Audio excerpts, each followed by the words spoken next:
Les matins de France Culture, 7h-9h, Guillaume Erner. Après de violents affrontements ayant fait plus de 180 blessés vendredi, la tension a nettement baissé en Catalogne samedi dernier, au 6e jour de la mobilisation contre la condamnation de dirigeants séparatistes pour leur rôle dans la tentative de sécession de la région en 2017. Bonjour José Manuel Albarès. Vous êtes conseiller international du président du gouvernement espagnol Pedro Sánchez. Vous êtes ce qu'on appelle un Sherpa en bon français. Merci d'être parmi nous. José Manuel Albarès, la situation est calme. S'agit-il d'un calme relatif en Catalogne selon vous ? La situation s'est un peu calmée ce soir. Hier, c'était déjà plus calme, ce qui montre bien qu'il s'agissait d'une violence organisée avec des leaders, avec des meneurs et une violence qui n'était pas du tout spontanée. Et évidemment, au fur et à mesure que les jours passent, les gens s'épuisent. Et c'est ça qui a fait une accalmie. Par contre, et c'est ça qui est regrettable, le président de la Catalogne et les gouvernements catalans n'ont pas changé depuis une semaine. On n'a pas encore entendu le président de la Catalogne et c'est une responsabilité très grave, très grave. Condamner clairement ce type de violence.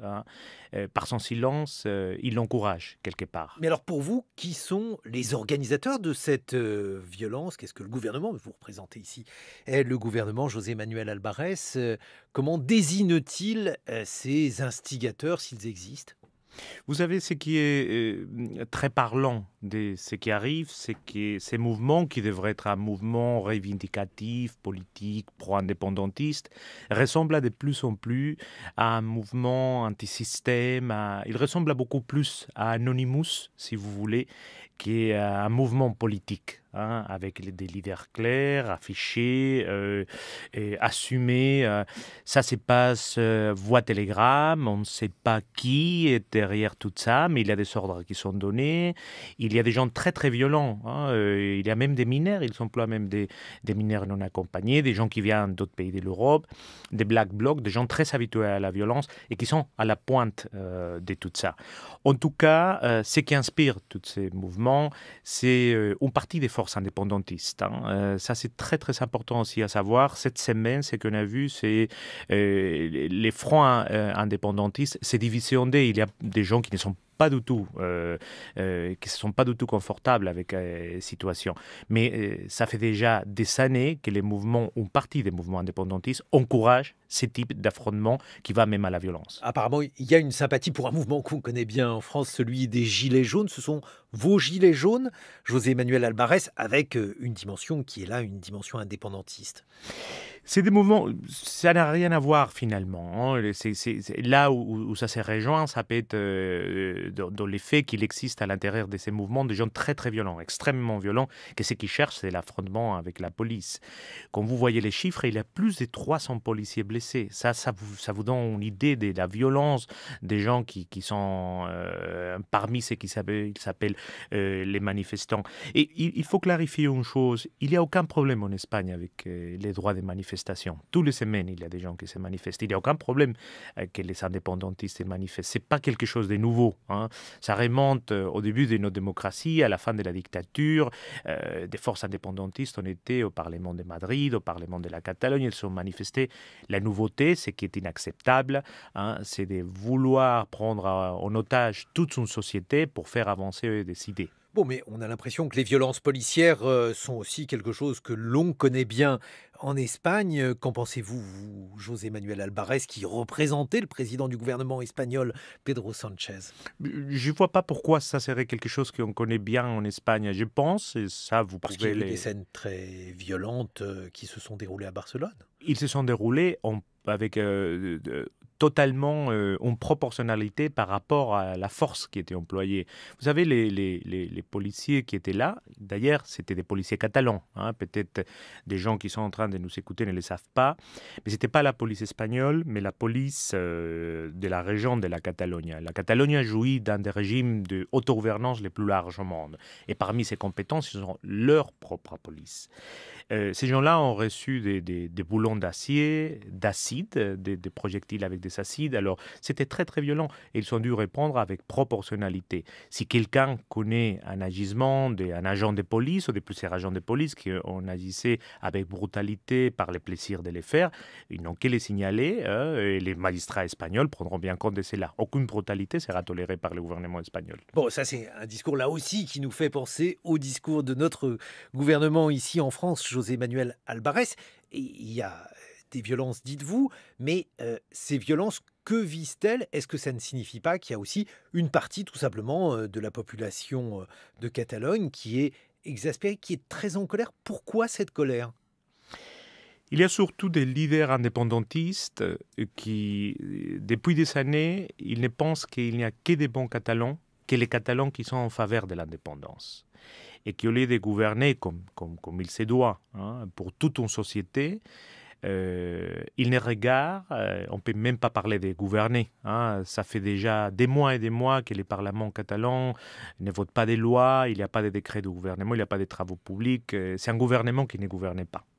Qui est Pourquoi? complètement... Pourquoi ne gouvernent-ils pas? Parce qu'ils sont centrés sur la chimère de l'indépendance et ça demande une telle énergie que finalement les hôpitaux, la sécurité sociale, les écoles publiques, tout ça, c'est des petites choses par rapport à l'indépendance.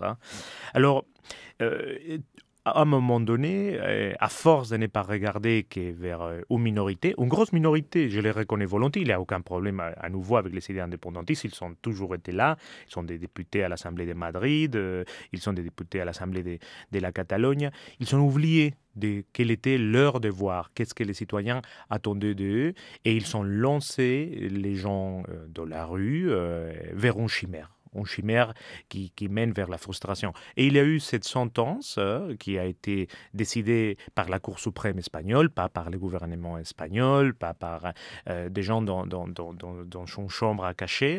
Les procès étaient très longs, il a été retransmis en direct, le monde entier a pu le voir. C'est très rare qu'un procès soit retransmis en direct. Toutes les preuves qu'on voulu ont été versées au dossier. Et ce mouvement radical indépendantiste, au lieu de saisir cette sentence comme une opportunité pour tourner la page, pour commencer un nouveau chapitre à des dialogues d'apaisement, il a décidé de sauter un pas. Mais j'ai l'impression qu'il y a en France une partie, en tout cas des Français, qui sont un peu choqués parce qu'ils se disent que finalement, il y a une liberté des peuples de s'autodéterminer et puis aussi parce que le fait de dire que la Catalogne doit être indépendante, c'est une opinion et on ne devrait pas être inquiété pour ces opinions. Qu'en pensez-vous, José Manuel Albares, vous qui êtes Sherpa du gouvernement espagnol? Mais personne n'est inquiet en Espagne pour l'idée d'indépendance. Moi, je la rejette complètement. Carlos Puigdemont, par exemple, n'est pas véritablement le bienvenu en Espagne. Il est le bienvenu quand il veut. Il a fui l'Espagne. Il a peut-être ses raisons d'avoir fui. Écoutez, si on est accusé de quelque chose, le plus normal, si demain on m'accuse de quelque chose, je me présente devant les tribunaux. C'est le système, l'état des droits, la démocratie fonctionne comme ça. Mais le président de la Catalogne est une figure complètement en faveur de l'indépendance, autant que Carles Puigdemont. Il est le président de la Catalogne, rappelons-le. Il n'est pas du tout inquiété. Les députés qui siègent à Madrid et qui sont en faveur de l'indépendance de la Catalogne, ils s'expriment tous les jours. Qu'est-ce qu'il a fait, Carlos Puigdemont, pour devoir être en fuite? Parce qu'apparemment, il n'a pas l'air d'être serein sur son sort s'il rentrait en Espagne. Bon, c'est pas à moi de juger cela, c'est aux magistrats. Et les magistrats ont considéré qu'il aurait pu, il n'a pas encore pu être jugé parce qu'il a fui l'Espagne, il aurait pu commettre des délits qui sont dans le code pénal. Et par conséquent, comme d'autres personnes qui ont été jugées, il aurait dû comparaître. Parce que sinon, en Espagne, j'ai le droit de dire publiquement que je suis favorable à l'indépendance de telle ou telle région? Mais bien sûr. Mais bien sûr, il y a non seulement de la Catalogne, aussi du Pays Basque et de la Galicie. Tous les jours, il y a des gens qui le font, y compris à l'intérieur de l'Assemblée nationale espagnole. Vous savez, on les appelle communautés autonomes. C'est des régions avec un degré de décentralisation incroyable. L'Assemblée de la Catalogne peut voter des lois, la Catalogne lève l'impôt, les gère comme il veut, il a une police autonome, et les idées indépendantistes n'ont aucun problème. Par contre, là où il y a un vrai problème. Les idées indépendantistes, et ça il faut le dire aussi clairement, ne sont pas majoritaires en Catalogne. Ils sont minoritaires et ils l'ont toujours été. C'est une grosse minorité. Mais il ne faut pas oublier que les dernières élections en Catalogne, les partis qui est arrivé en tête, c'est un parti qui s'appelle Ciudadanos, qui est les partis les plus clairement, contrairement à l'indépendance. Et ils n'ont jamais atteint, ils n'ont même pas approché les 50%. Hein. Alors il faut... Excusez-moi, je vous ai... Oui, juste pour finir, en ces moments, le président de la Catalogne, qui se considère seulement le président des indépendantistes, veut parler au nom de la Catalogne. Et ça, c'est probablement les gros malentendus en dehors de l'Espagne. Il ne représente pas la Catalogne s'il ne parle qu'au nom des indépendantistes. Il représente les indépendantistes, par conséquent, une minorité, une grosse minorité. Oui, mais une minorité. Et justement, est-ce que ça n'est pas un peu votre problème à vous, le gouvernement espagnol, José Manuel Albares, puisque finalement, c'est un peu deux partis. Alors vous dites une grosse minorité, bon, 50-50, je ne sais pas quel terme, bon, vous n'êtes pas d'accord avec cette partition, mais en tout cas, c'est une masse extrêmement importante. Comment imaginer de refaire société entre des gens qui veulent demeurer en Espagne, d'autres qui veulent prendre leur indépendance? Sur les chiffres, il y a des partis qui se présentent en sélection. Là, vous voyez qu'il n'y a aucun problème d'être favorable à l'indépendance, avec un programme disant si j'ai la majorité, j'irai vers l'indépendance, etc. Ils n'ont jamais atteint les 50%. À un moment donné, ils sont dû être autour de 48%, probablement ils sont aujourd'hui autour de 45%. Vous voyez, ce n'est pas 50-50. Hein. Et les autres Catalans n'ont jamais essayé de dire nous sommes toute la Catalogne, ce qui se passe ici. Hein. Pour pouvoir revenir au dialogue des préalables, le président du gouvernement espagnol, Pedro Sánchez, a déjà parlé avec Quim Torra, une fois à Madrid. Le président de la Catalogne. Oui, le président de la Catalogne, voilà. Une fois à Madrid, à la Moncloa, qui est notre Élysée, si vous voulez, les palais du président, et une autre fois à Barcelone. C'est-à-dire, la main a été tendue. Mais pour revenir au dialogue, je pense qu'il y a des préalables. Condamner la violence très très clairement et accepter qu'il est le président de tous les Catalans et non seulement du camp indépendantiste. Tant que ça, qui est un minimum, n'est pas là, on est plus proche de l'activisme que de la politique. Vous avez des législatives le 10 novembre prochain. Ça complique encore les choses, José Manuel Albares.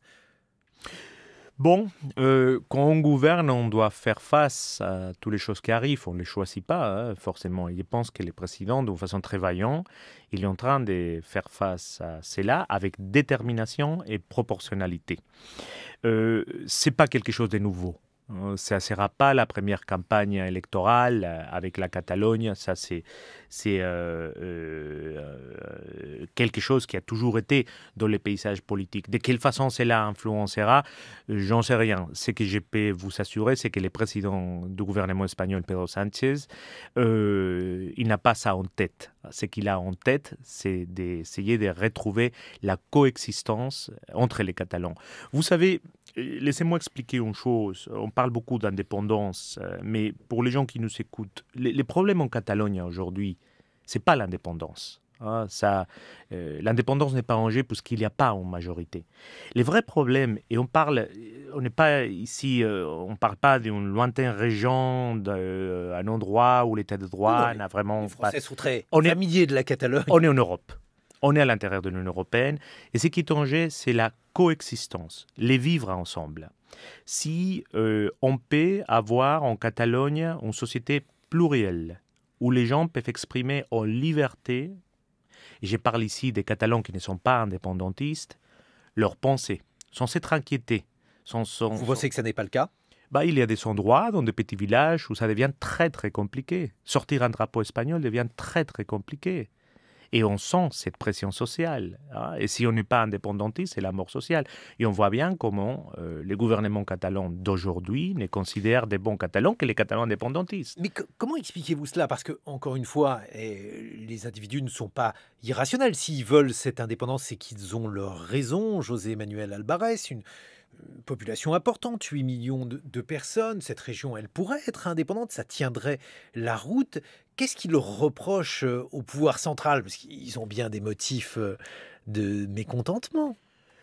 Écoutez, l'Île-de-France pourrait être indépendant encore plus que la Catalogne si c'était une question des PIB. Je n'ai pas l'impression que les Parisiens le souhaitent. Peut-être qu'il y a des Français qui aimeraient se séparer des Parisiens. Ici, vous savez, tout est une question de vouloir des gens. Hein. Et à nouveau, on ne peut pas permettre à qu'une minorité impose ses idées à une majorité. Non, ça, on le comprend bien, José Manuel Albarès. Mais sur les raisons... Les raisons, il faudrait que vous parliez avec les indépendantistes catalans pour voir quelles sont, d'après, leurs raisons de fond. Eux déplorent, par exemple, le manque d'autonomie. Eux déplorent une culture qui est écrasée. Juste un instant. Une culture écrasée, c'est absurde. À nouveau, peut-être les gens qui sont en train de nous écouter, ils ne le savent pas. Il y a des télévisions au pluriel où toute la programmation est en catalan. Les catalans sont répandus partout dans les écoles publiques catalans. Ils ont un gouvernement qu'ils s'élisent eux-mêmes, avec un régime parlementaire, avec des députés qui, comme je vous disais, peuvent passer des lois. Les gouvernements peuvent signer des décrets. Ils collectent l'impôt. Ils sont leur propre police. Je défierais quiconque à trouver au monde des exemples, peut-être le Québec, mais je n'ai pas d'autre en tête, qui a un régime encore plus décentralisé et avec l'autogouvernance. Et je pense que la situation actuelle de la Catalogne a beaucoup à voir aussi avec ce qui a été la déliquescence des partis indépendantistes, où à un moment donné, il y a eu des affaires de corruption qui sont arrivées. Et les gens préféraient garder agir et faire voir les gens vers la chimère de l'indépendance au lieu de gouverner et de faire face à ses responsabilités. Bon, mais il y a aussi une histoire de la Catalogne dans la résistance contre le franquisme, avec le statut particulier. Comme beaucoup d'Espagnols, non seulement des Catalans. C'est-à-dire, vous considérez que là aussi, il y a une légende qui a été construite au sujet de la Catalogne dans sa résistance contre le franquisme, dans son rôle pendant la guerre d'Espagne? Que je sache, la Catalogne n'a pas résisté beaucoup plus que les Madrilènes, les Andalus. Vous savez, le franquisme a été quelque chose qui était partout en Espagne. Je parle de la guerre d'Espagne, des premiers moments et de la résistance particulière à Barcelone. La ville qui a vraiment résisté pendant 3 ans au Franco, ça a été Madrid, pas Barcelone. Alors, si on veut vraiment situer les choses dans les faits, mais il ne faut pas se remonter si lointain. C'est le gouvernement espagnol, le gouvernement de Pedro Sánchez, qui cette semaine va sortir Franco del Valle de los Caídos. Alors, franchement, cette idée, c'est même pas romantique, c'est simplement fausse. Qu'est-ce que peut faire ce gouvernement qui n'a pas beaucoup de temps, votre gouvernement, José Manuel Albarès? Il y a donc les législatives le 10 novembre pour faire baisser la pression. Alors aujourd'hui, le calme semble être en partie revenu en Catalogne. Il y a une partie revenue en Catalogne, mais je ne suis pas sûr que de la tête du président de la Catalogne et du gouvernement catalan, les calmes soient revenus. Et c'est ça le problème. C'est ça le problème.